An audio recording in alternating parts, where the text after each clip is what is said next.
This episode is dedicated to the staff of the Marie Curie Hospice in Newcastle upon Tyne, as thanks for their care of my dad in his last days, as well as their care of us while we were watching over him.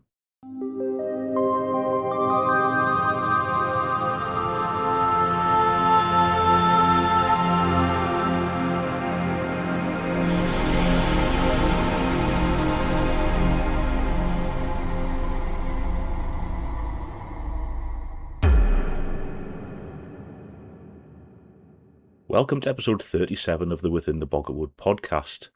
We start this, the first episode of 2026, with a listener story provided by Melanie from Sunnyside and recorded in her own voice. I have a very strange story from a house I purchased in the 90s with my then partner. We bought a property in Heaton, a normal looking terraced house. Address was Trewhitt Road.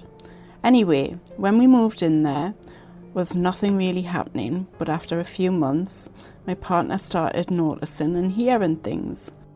My partner was, and still is, a skeptic and will find other reasons to what he experienced.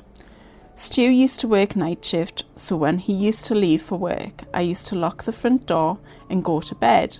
I always used to have TV on for background noise. Looking back and asking myself if I ever experienced anything, I can only say I always felt as though someone was watching me behind me and would always put the light on immediately in every room I went into. I would often say in my head, "Go away, leave me alone." So yes, I must have felt something. I am a learning disabilities nurse and work with mental health and know that I am of sound mind, even though that does sound crazy admitting to that. I have lived in various houses and never felt the need to put TV on all night for the noise or put every light on. Anyway, how I remember things starting was Stu came in from night shift one morning and woke me up, asking if I had just been out of bed and at the top of the stairs. I told him no, that I hadn't moved from my bed and that he had just woke me. Stu said he had heard what sounded like a gruff woman's voice, saying, "You are back then." Other times, when I was at work and Stu finishing night shift, he would often lie on the settee in the lounge and just relax, watching TV before going to bed. Often would doze off and feel like he was half awake, half asleep, and have a floating sensation, or like an out-of-body experience he described it as. Stu described floating above the settee to the door of the sitting room. Our sitting room door at the time had glass panels in and the door handle. To shut door properly, you had to push shut and lift the handle up. Stu remembers floating and he would often wake up as the door handle noise would wake him up. Stu always used to shut the door when in the room before and would wake up from these experiences with the door open. This still baffles him. We were both new to the Heaton area and were still both quite young, so decided to go to a local club for a few drinks. When we were there, and after a few drinks, we met an older couple and got chatting with them. We discovered that they used to live in our house years ago. As the night went on and after more drinks, the man asked, "Have you met the old woman yet?" I remember laughing it off, thinking they were all just winding me up to get me scared, but the man was adamant. Moving on, years later, to 3 young children being born. My memory of this is still fresh as it really spooked me, and I often tell people this one. My son, now aged 20, does not have any recollection of this incident. So, I remember Toby being 3 years old and bathing him. The bathroom was a long room, bath in the middle of the room nearer to the door. I remember forgetting to bring a clean towel up for him, so told Toby not to move from the bath and I would be back quick.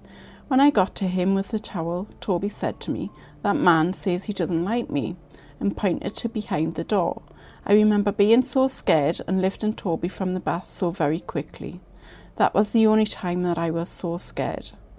Me and my kid's dad split up soon after this time and sold up, but I often think back and wonder if the people there now have experienced anything there.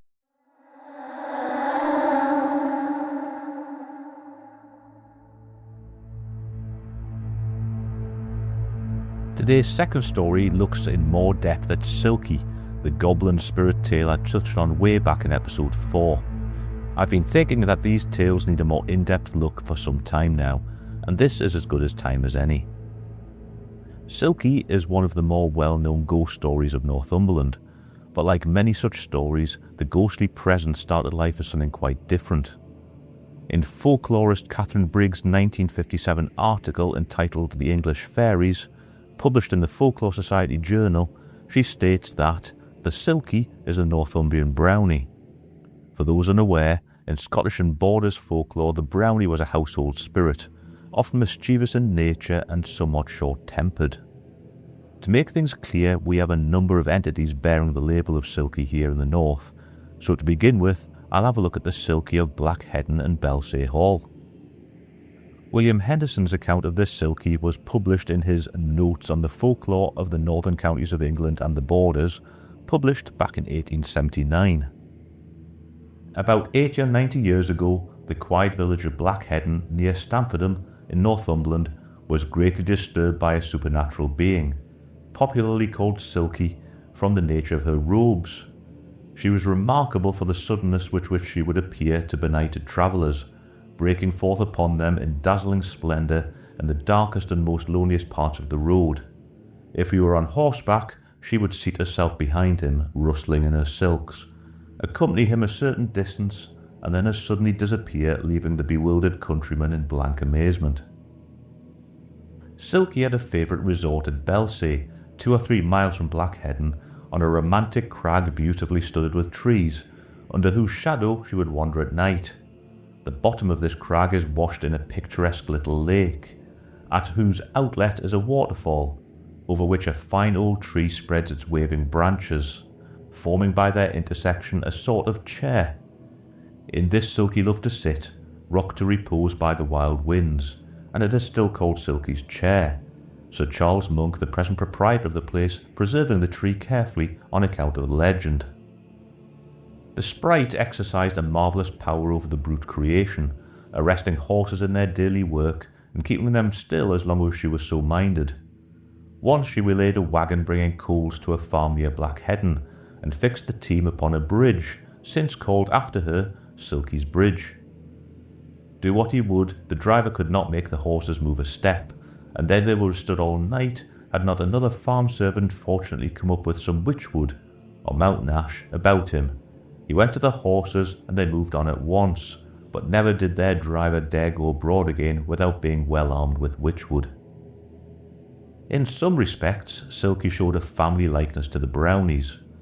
Like them, she would, during the night, tidy a disorderly house. But if canny decent people had cleaned their rooms and arranged them neatly, especially on a Saturday afternoon, the wayward sprite would disarrange everything as soon as they were gone to bed, so that on Sunday morning all would be in the wildest confusion. Silky disappeared from her haunts very suddenly. One day a female servant, being alone in one of the rooms of a house in Black Heaton, was terribly frightened by the ceiling above suddenly giving way, and a black mass falling through with a crash upon the floor. She instantly fled out of the room, screaming at the pitch of her voice, "The devil's in the house! The devil's in the house! He's come through the ceiling!" The family collected around her in some alarm, and at first no one dared enter the room. When the mistress at last ventured to go in, she found on the floor a large rough skin filled with gold.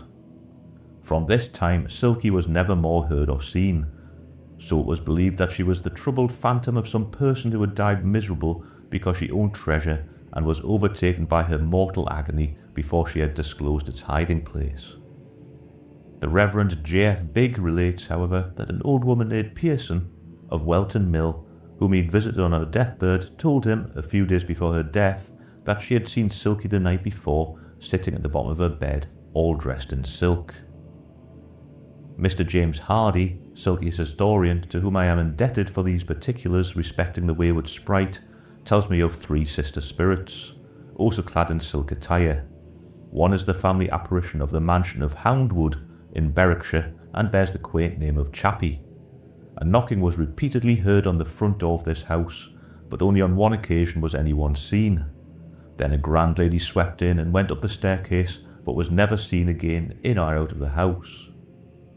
Denton Hall, near Newcastle, was also haunted by a female form clad in rustling silks, and so was a shady avenue near North Shields. This last Silky was thought to be the ghost of a lady who was a mistress to the profligate Duke of Argyll in the reign of William III, and died suddenly, not without suspicion of murder, at Churton near Shields, one of his residences. Now, Briggs makes a note of the Silky of Heddon Hall in her 1961 work, Some Late Accounts of Fairies. She notes that the Silky was friendly to those she knew, but somewhat hostile to strangers. Researcher A.H. Krapp, spelt with a K I hasten to add, writing in 1943, also mentioned this Silky as gaining her name from the nature of her clothing, as well as mentioning her power over horses, though it seems he was simply quoting Henderson's work. Briggs' title of the Silky of Heddon Hall seems to be a little in error. The Silky of Black Heaton haunted the village and surrounding area itself, not Heddon Hall, unless, of course, she was actually referring to yet another Silky. A trifling distinction to make, but one I think worth noting. The paranormal database online also notes that two distinct entities haunt the village of Black Heaton. The first, the Silky with its habit of jumping onto the back of passing horse riders, and the second, a forlorn spirit of a girl trampled to death many years ago by horsemen. I found a suggestion during researching the case that the ghostly girl's antics and those of the Silky became entwined in folklore, and this is something I'll get back to later. So now we move roughly 12 miles south to Denton Hall, Newcastle on Tyne. The hall itself dates to 1622, is a Grade 1 listed building, and is otherwise known as Bishop's House, on account that in 1942 the hall became the house and offices of the Roman Catholic Bishop of Newcastle and Hexham. Briggs states that in the 1890s, a friend of hers often visited with the old residents of Denton Hall. The old ladies told her that the hall was home to a Silky who they'd often see or sense on the stairs, dressed in grey silk. The Silky's presence apparently made it difficult to keep servants, but if the old ladies were in need of help, the Silky would step in and help clean up, with a fondness for cleaning the fire grate and laying the fires again ready to light. The ladies also reported that the Silky left them little bunches of flowers on the stairs. Apparently, when the two old ladies passed away, the hall became home to a new family whom the Silky wasn't as fond of. Briggs's friend revisited the hall during the Second World War, finding it home to a man she'd known at school, and found that while the family had not seen the Silky, one of the bedrooms had been badly haunted by, to quote, intolerable bangings, and the family apparently moved out soon afterwards. Briggs then revisited the tale in a 1961 article entitled Some Late Accounts of the Fairies. In this revisitation, she furnished some further details. Briggs' friend and informant was named Mrs. Warner, a member of one of Northumberland's old Quaker families.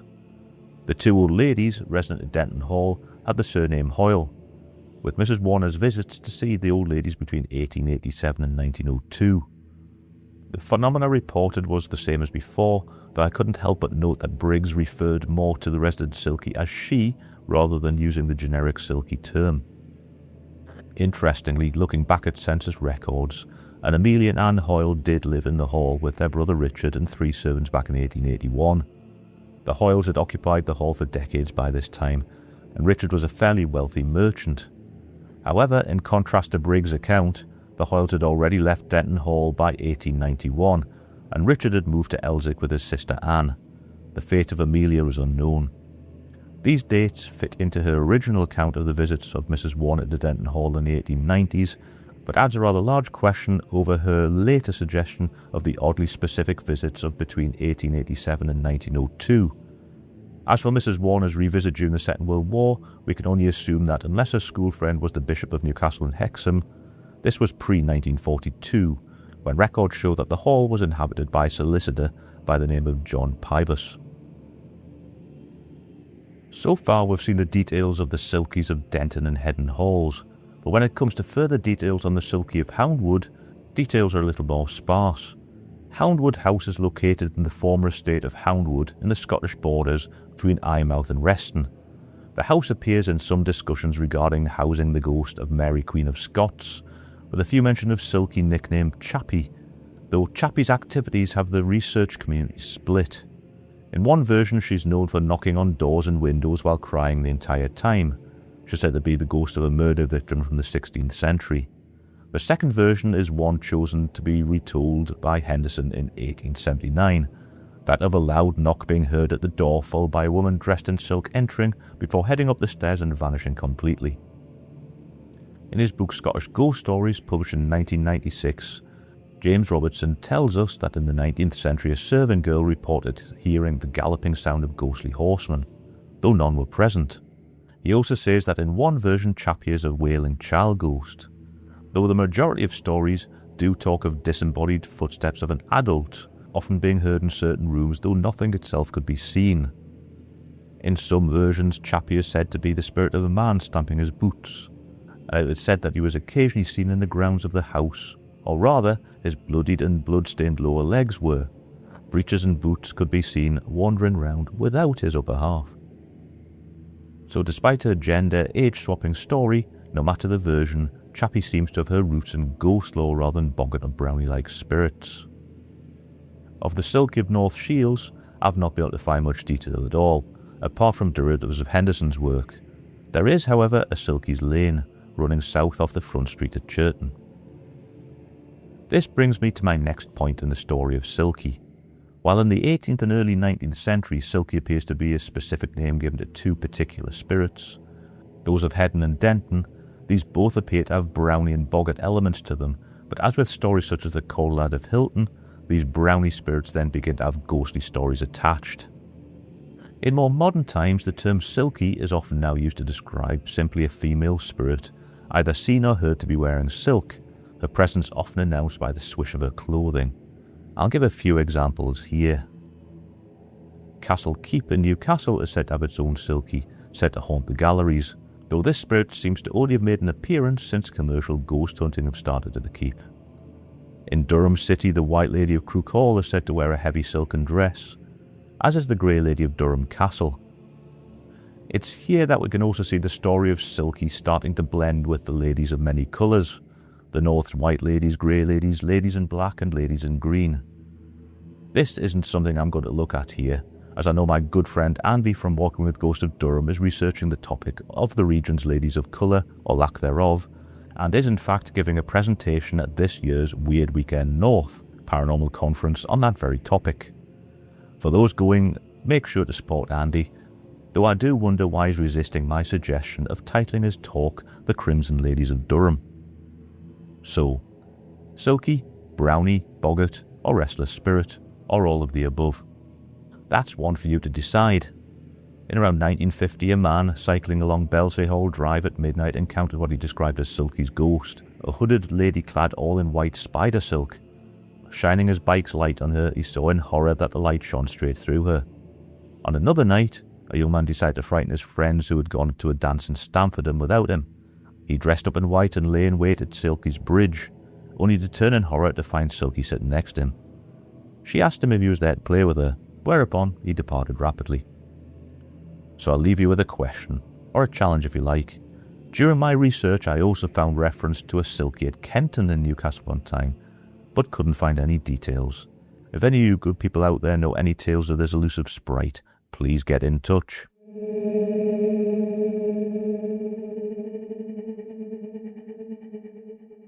We'll finish today's episode with a little story I found in the Gloucester Journal, dated to Tuesday 7th of July 1730. Extract of a letter from a person in Ilchester Jail in Somersetshire, June 9th, 1730. Sir, about 7 weeks since, one John White, a weaver of Wincanton, was committed prisoner to this jail on suspicion of murdering a shoemaker who was carrying a letter to a gentleman's house. Notwithstanding his obstinacy in denying the fact, myself and other unfortunate debtors here were of opinion that he was the guilty wretch, and finding a natural propensity in me to indulge this belief, I thought of the following experiment in order to bring him to a confession. We made with straw a headless image, representing a ghost, which whilst he was sleeping we placed on his bedside. When he awoke, two of us seized him on a sudden, and dragged him out of bed towards the door with all the strength they could. Nor had he the power to make the least resistance, his surprise being too great, but cried out and lamented bitterly. Upon this I ran to rescue him, and with great difficulty, as he believed, delivered him from the ghost, who was come to fetch him away alive. After we had got him to bed again, and he was somewhat recovered, I told him that the ghost of the murdered person had appeared to him and would perpetually haunt and terrify him till he made a free and full confession to us and to all the world of the murder he had committed, and in short made to many pressing and pungent motives to excite him thereto, that at last my endeavours proved successful in drawing from him the following confession. He said that being at an alehouse in Wincanton, the deceased came in and gave him a quart to drink to go with him a little way, and direct him towards the place whither he was carrying a letter. That he said John White went with him, and about a mile from the town he pulled up a hedge stake, and with it gave the deceased 3 blows to the head before he fell. That the deceased begged his life, he would not grant it, and thrust the sharp end of the stake into his mouth and out of his throat, and then turned and winded it about, till his throat was opened from ear to ear, giving him the same time several stabs in the head and neck.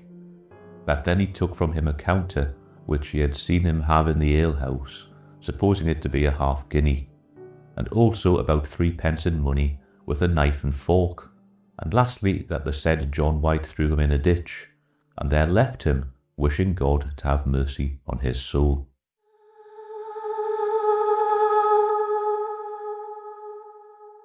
Until next time, stay safe and sleep well.